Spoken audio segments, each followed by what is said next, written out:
तर तिरुपती बालाजीची पहिली बायको आहे महालक्ष्मी, म्हणजे विष्णूच्या अवतारातली, आणि दुसरी बायको आहे ती पद्मावती आहे.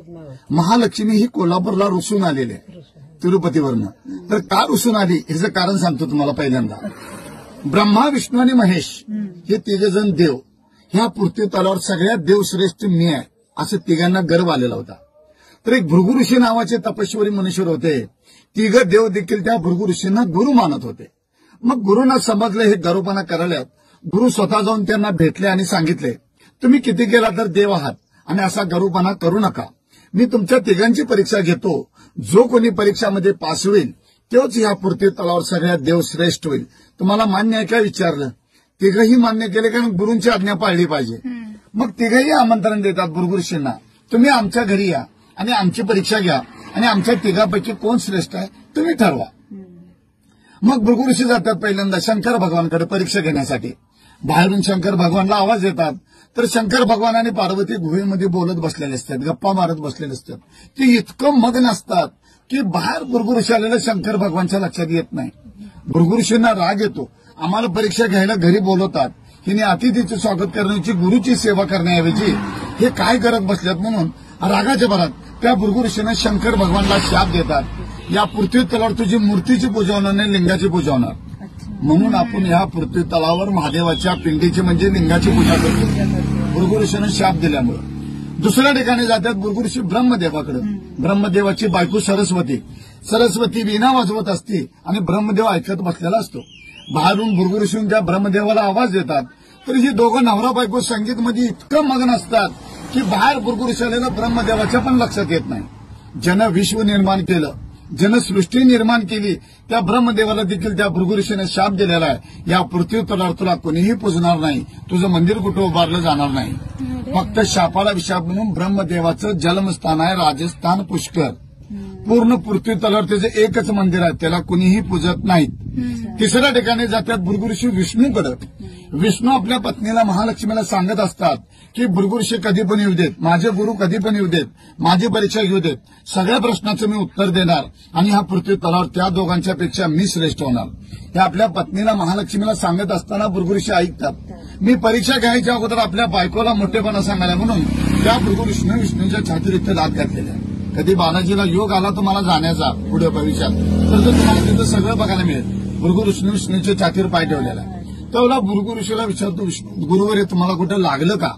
महालक्ष्मीला राग येतो. तुम्ही एवढं देवादेव श्रेष्ठ म्हणून मला सांगतायसा, तुमच्या छातीवर त्यांनी पाय ठेवलं आणि तुम्ही त्यांनाच विचारताय लागलं काय म्हणून. माझा अपमान झाली म्हणते, ते क्षण देखील थांबणार नाही. तेवढा विष्णू म्हणतो, त्या भृगु ऋषीनं माझ्या गुरुनं माझ्या छातीवर पाय ठेवलं, तुझा अपमान कसा झाला. त्यावेळेला ती म्हणते, मी तुमची धर्मपत्नी आहे आणि तुम्ही मला एक लग्नात वचन दिलं की सदैव तुझं स्थान माझ्या हृदयात ठेवेन म्हणून. ते आता पाय ठेवल्यामुळे ते हृदय भ्रष्ट झाले म्हणले आणि त्या पायाखाली ही महालक्ष्मी राहू शकत नाही म्हणली. या कारणानं तिरुपतीवरनं महालक्ष्मी कोल्हापूरला रुसून आली.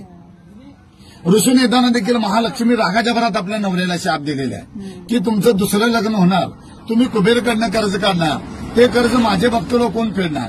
आणि महालक्ष्मीची अट अशी होती, अजून देखील आहे, जोपर्यंत त्या पृथ्वीवरचे सर्व लोक ज्यावेळेला तुमच्या दारूवर मुंडन करतील त्यावेळेलाच तुम्ही कर्जातून मुक्त होणार.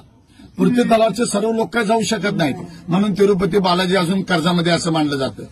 आणि जो कोणी भक्त तुमच्या दरबारी येऊन मुंडन करल, केस दान करल, त्या भक्ताला मी कर्जात कधीच ठेवणार नाही, हे महालक्ष्मीचं वाक्य आहे. म्हणून तिरुपतीला गेल्यावर टक्कल करून यायचं असतं. जेव्हा महालक्ष्मी दिसून आली कोल्हापूरला, तेव्हा इसवी सन 634 साली कोल्हापूरमध्ये कर्णदेव राजा राज्य करत होता. म्हणजे महाभारतातला नव्हे, त्याच्या आधीचा. तर नारद मुनी सांगतो कर्णदेव राजाला की महालक्ष्मी दिसून कोल्हापूरला कायमची यायला तिची राहण्याची व्यवस्था कर, मंदिर बांध. त्यावेळेला हे मंदिर बांधलं गेलं 1383 वर्षापूर्वी. महालक्ष्मीचं दैत्याकडून बांधून घेतलेलं आहे. आणि ज्यावेळेला महालक्ष्मी दिसून आली कोल्हापूरला, तर महालक्ष्मीने हे कोल्हापूर का निवडलं, तर आपल्या कोल्हापूर नगरीमध्ये राक्षस लोकांचा वास्तव जास्त होता. सर्व राक्षस लोकांचा नायनाट करण्यासाठी, त्यांचा वध करण्यासाठी महालक्ष्मीने कोल्हापूरला निवडलं. आणि ज्यावेळेला महालक्ष्मी कोल्हापूरला स्थायिक झाली, त्यावेळेला रत्नासूर नावाचा एक राक्षस महालक्ष्मीच्या भक्तांना त्रास देऊ लागलेला होता. तर महालक्ष्मीने ठरवलं, या रत्नासुराचा आपण पहिला वध करायचा आणि मग बाकीच्या राक्षसांचा वध करायचा.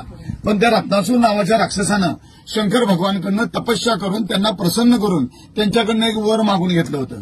तर त्या भोळेपणाचा फायदा घेऊन त्या राक्षसानं असं वर मागितलं शंकर भगवानकडे की जो कोणी मला देवी देवता मारायला येईल, माझं रक्ताचं एक थेंब रस्त्यावर सांडेल, त्या रक्तबीजापासून एक राक्षस प्रगट होईल. म्हणून महालक्ष्मीने शंकर भगवानची आराधना केली. कारण शंकर भगवानच वर दिलेलं होतं. शंकर भगवानने सांगितलं महालक्ष्मीला तू एक ज्योत लाव, दिवा लाव. महालक्ष्मीने स्वतः एक ज्योत लावला. स्वतः शंकर भगवान त्या ज्योतमध्ये विलीन झाले आणि ज्योत तो आपोआप मोठा झाला आणि त्या रत्नासुराच्या अंगावर जाऊन पडला आणि त्या रत्नासुराचा भस्म झाला. म्हणजे रक्त काय सांडायचे संबंध नाही. आणि जे महालक्ष्मीने ज्योत लावला त्या ज्योतपासून प्रगट झाला तो ज्योती. आणि आपल्या कर्नाटक महाराष्ट्र लोकांनी बा लावला म्हणून ज्योतिबा. महालक्ष्मी प्रसन्न झाली. माझ्या भक्ताचं रक्षण केलंस तू. सदैव तू माझा भाऊ म्हणून माझ्या पाठीशी राहशील आणि या विश्वात तुझं जागरूक देवस्थान